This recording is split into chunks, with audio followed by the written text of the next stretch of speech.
पहुंचे, इमाम ने क़िरात शुरू कर दी तो हाथ उठा करके आपको तकबीर कहना है। और अगर रुकू में इमाम साहब पहुंच गए तो आपको भी रुकू में चले जाना है, मगर बगैर हाथ उठाए आपको तकबीर कहना है।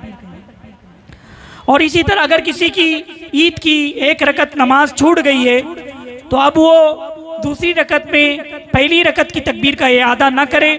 जब वो इमाम साहब के सलाम फेरने के बाद दूसरी रकत के अपनी पहली रकत पूरी करने के लिए खड़ा होगा, फिर उस वक्त उसको तकबीर कहनी होगी।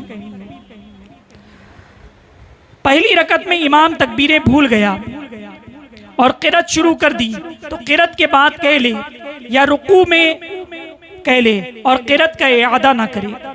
इमाम साहब अगर पहली रकत में तकबीर कहना भूल गए तो अब क़िरात हो गई, क़िरात के बाद कह ले तकबीर। और अगर रुकू में चला है तो रुकू में तकबीर कर ले, अब क़िरात का इआदा करना ज़रूरी नहीं। इमाम ने नमाज पढ़ ली और कोई शख्स बाकी रह गया, हाँ वो शामिल ही ना हुआ था या शामिल तो हुआ मगर उसकी नमाज फासिद हो गई, तो अगर दूसरी जगह मिल जाए पढ़ ले वरना नहीं पढ़ सकता।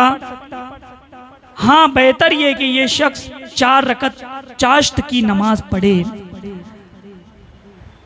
मोहल्ले की मस्जिद में ईद की नमाज हो गई तो अगर किसी दूसरी मस्जिद में देर से नमाज है तो वहाँ पर ईद की नमाज में शामिल हो जाएं।